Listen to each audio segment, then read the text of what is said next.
Bonjour à tous, mon nom est François Letarte. Bienvenue sur ma chaîne JDR des 30, une chaîne consacrée aux jeux de rôle sur table, donc une vie de rôliste avec un bilan jeu de rôle jeunesse. Donc, c'est officiellement le premier bilan jeu de rôle jeunesse parascolaire. Et oui, donc ça répond à bien des questions que j'avais au fil des dernières semaines. En tout cas, bref, je les avais réponses déjà, mais là, tu sais, officiellement, ça le dit, OK, je fais du parascolaire dans 2 écoles secondaires, potentiellement 3, peut-être 4 groupes total que je vais animer dans du parascolaire dans 2 écoles différentes. Ce qui est vraiment le fun, c'est vraiment chouette.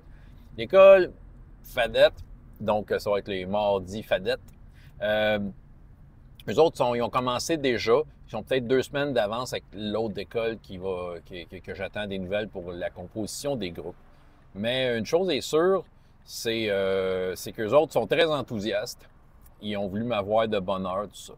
Quand j'ai reçu la liste des inscriptions, j'étais un peu surpris. Il y a un joueur, entre autres, que je me disais, lui, ça y est, je l'ai brisé l'année passée, je l'ai écœuré. Mais non, il était là. Avec quand même un certain enthousiasme et tout ça. Il a fallu que je fasse un petit, à tout le monde aussi, un petit retour sur comment ça s'était passé l'année passée, les intrigues, de quelle façon c'était fini, toute l'histoire de l'arbre d'or, tout ça. Puis de leur demander, ben OK, on fait quoi maintenant? Parce que les autres, ils ont 3 possibilités. C'est ça que je leur ai donné. Ils sont dans une montagne, une ancienne mine naine. Puis, est-ce qu'ils vont explorer la mine en bas parce qu'il semblait y avoir des affaires louches? Est-ce qu'ils sortent dehors, essayer de confronter les troupes d'orques qui commandent un tyrannosaure? Ou s'ils voulaient faire autre chose? Fait que, tu sais, je pense de façon générale, ils voulaient peut-être explorer. Tu sais, je leur ai dit, c'est sûr que tu vas explorer ça, il y a des trésors, tout ça. Bref, un bon vieux donjon. Un vrai bon vieux donjon. Ce qui fait que je vais fouiller dans mes one-page dungeons, trouver de quoi qui fit. Essayer de leur faire des images en gros. J'aime ça à cette heure plutôt que dessiner, tu sais, dire j'arrive avec l'image en gros, tiens, voici où ce que vous êtes. Puis, ouais, tu sais, je trouve ça bien pratique. Regarde ça. Fait que mise à jour, niveau, tout ça. Et il y avait un nouveau joueur. Nouveau, mais je le connaissais de vue parce que l'année passée, il était venu voir une partie, comment ça se déroulait. Fait que c'est ça. Fait que lui, il se part un petit niveau 1, un petit kobold, c'est intéressant. Puis là, il a décidé que son affaire spéciale, je donne toujours un objet ou quelque chose de spécial au début.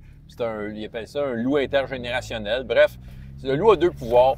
Le loup, c'est toujours où ce qu'il est. Et le loup peut se téléporter à côté de lui sur commande.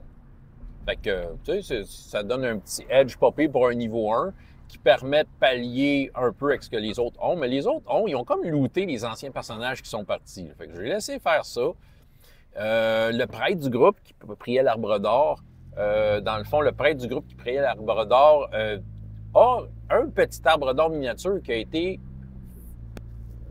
fabriqué à l'aide d'un souhait à l'elfe noir du groupe qui était là l'année passée en présence d'un arbre d'or. En fait, l'arbre d'or, c'est pas mal cool, là. C'est que ça permet de reproduire une fois par jour n'importe quelle capacité de n'importe quel personnage, une fois par jour. Puis j'ai dit, ben ça va coûter des points de magie, par exemple. C'est ça, j'ai donné ça, cette condition-là, parce qu'à un moment donné, il faut comme un peu gager ça, là, peut-être y donner un peu de fil à retordre si jamais il y a besoin de points de magie ailleurs. Mais reste que, c'est ça, c'était pas mal ça. Ils sont super enthousiastes. Aujourd'hui, je n'avais 4, il y en avait 2 autres qui étaient supposés être là, mais tu sais, c'est un peu, tu sais, tu poses la question aux joueurs, OK, un tel qui était là l'année passée, tu l'as, dit, ouais, mais, c'est ça. Mais je sais qu'il y en a un que j'ai sur ma liste qui était un peu perdu, tu sais, il était in and out, là, tu sais, il pouvait arriver comme qu'il pouvait pas être là, tu sais, il était pas constant. Tandis que l'autre, c'en est un qui a lâché en plein milieu de l'année, donc son nom est là. Là aussi, c'en est un autre que ça me surprenait un peu, mais il a de la dire, ouais, là, je pense qu'il va plus à l'école, en tout cas, tu sais, c'est ça.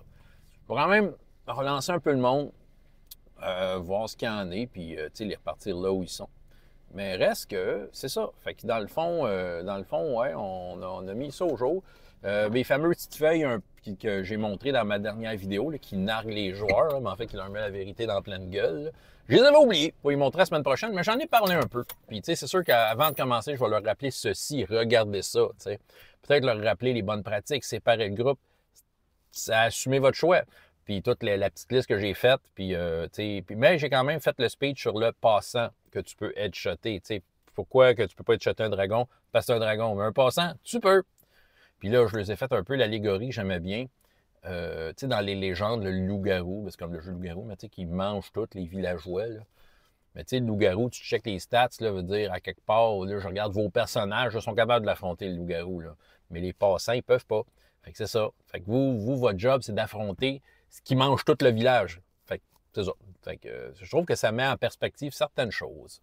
C'est ce que j'avais raconté. François Letarte, JDR de 30, et jusqu'à la prochaine fois, ayez autant de plaisir dans la vie que dans les jeux. Au revoir.